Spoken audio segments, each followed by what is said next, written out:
Hervé, bonjour, je te remercie de répondre à cette interview qui sera sur mon site Je suis manager, qui traite de l'intelligence collective en particulier.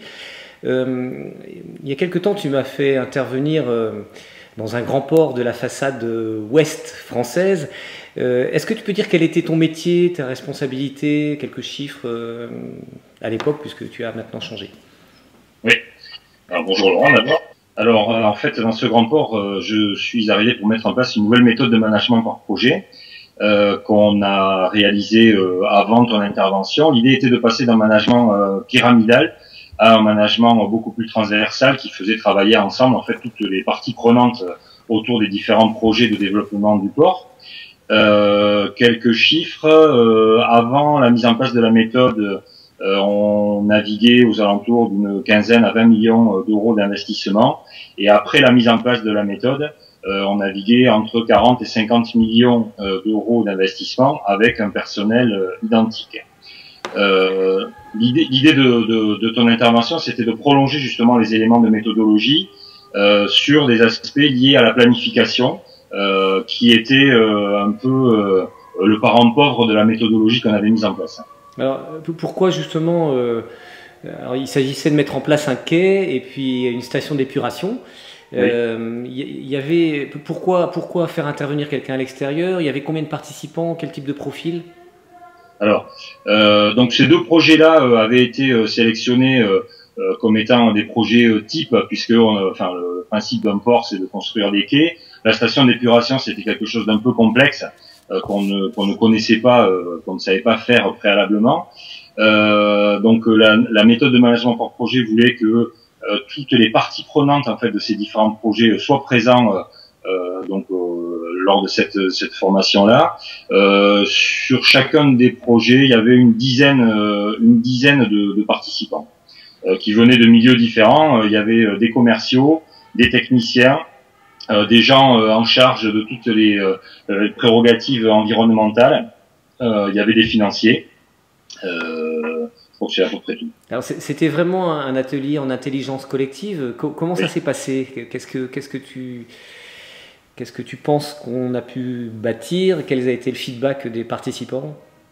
Alors au départ, comme dans tout ce qui est nouveau, il y a eu une première période où bon, tu t'es présenté, tu as présenté le contexte. Bon, j'ai senti qu'il y avait quelques réticences par rapport à la méthode, puisque c'était quelque chose de neuf. Et puis petit à petit, quand on a mis en place la méthode autour des post-it, du travail sur les jalons, sur la terminologie employée, enfin toute la méthode que tu as développée pour nous aider à planifier. Mais j'ai senti que les gens étaient intéressés, de plus en plus intéressés par l'exercice. Et à la fin de la journée, tout le monde travaillait dans le même sens et on a réussi à produire une version 1 des plannings de chacun des deux projets que tu as cités préalablement. Les plannings qui étaient sur quelle durée? Alors sur le planning sur la construction du quai, on était sur un planning autour de 3 ans et sur la station d'épuration, c'était 2 ans. D'accord. Est-ce que tu peux nous dire quels ont été les bénéfices principaux de cette opération? Qu'est-ce que tu aurais pu être en tiré même en matière de résultats Alors, directs et indirects? alors deux bénéfices, on va dire. Bon, d'abord le premier bénéfice c'est le livrable, c'est-à-dire que on a réussi à mettre en place un planning réaliste des deux projets. Et le deuxième bénéfice c'est que ça consolidait toute la période de mise en place de la méthodologie de travail par projet qui avait été initiée depuis un an et demi. Donc la mise en travail en commun. Ce qu'on voyait, c'est que désormais, en travaillant ensemble, on était beaucoup plus productif et beaucoup plus efficient que lorsque chaque service travaillait chacun de son côté. Et donc la méthode que tu es venu nous enseigner était également dans le prolongement de cette méthode globale de management par projet et a permis de consolider un petit peu les bases qu'on avait mises en place préalablement.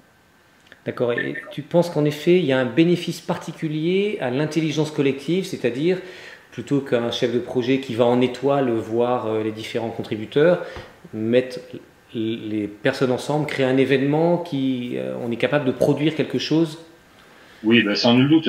En fait, quand un chef de projet travaille en étoile, eh bien, un chef de projet, ça reste malgré tout un homme, donc obligatoirement, il va occulter un certain nombre d'informations que lui va regarder avec son propre filtre, son propre prisme, alors que lorsqu'on travaille collectivement et que toutes les parties prenantes sont autour de la table, eh bien, il y a des informations qui, pour le chef de projet, peuvent paraître anodines, et qui, pour un responsable de l'eau, va être déterminante pour la réalisation d'événements particuliers. Je pense souvent, notamment aux éléments liés à l'environnement qui sont très prégnants dans tous les projets portuaires. Et en fait, la personne qui est en charge justement de toutes ces instructions autour des lois sur l'environnement a besoin de beaucoup d'informations pour bien comprendre quel va être l'impact de l'ouvrage sur l'environnement, et il est nécessaire qu'elle puisse entendre ça de manière collective avec les autres parties prenantes du projet. Et utiliser un intervenant qui ne connaît pas le métier, ça c'est un obstacle ou... Ben non, pas du tout, parce que ça faisait aussi partie de la méthode de management par projet. L'idée étant que chacun est spécialiste dans son domaine. Donc tu as des spécialistes des infrastructures de quai, il y a des commerciaux, il y a des gens qui s'occupent de l'environnement, des financiers. Chacun est spécialiste de son domaine et chacun apporte les éléments que lui maîtrise. Et collectivement, chacun peut voir justement par cette méthode collective de planification quels sont les impacts de son travail sur la suite du projet. Alors que si on ne regarde ça qu'individuellement, on se dit bon, c'est pas grave, je peux prendre 15 jours de retard, moi ça ne m'impacte pas sur le livrable que j'ai à produire. Et le fait que l'animation soit faite par quelqu'un qui connaît pas du tout le métier. Ah pardon, j'avais pas Non, compris. mais c'est aussi ce que tu as dit. La question. Non, ça ne pose aucun problème puisque l'intérêt réside surtout dans la méthode et le respect de la méthode plus que dans le contenu. Le contenu, ce sont les gens qui les ont. C'est les gens qui sont spécialistes de leur domaine.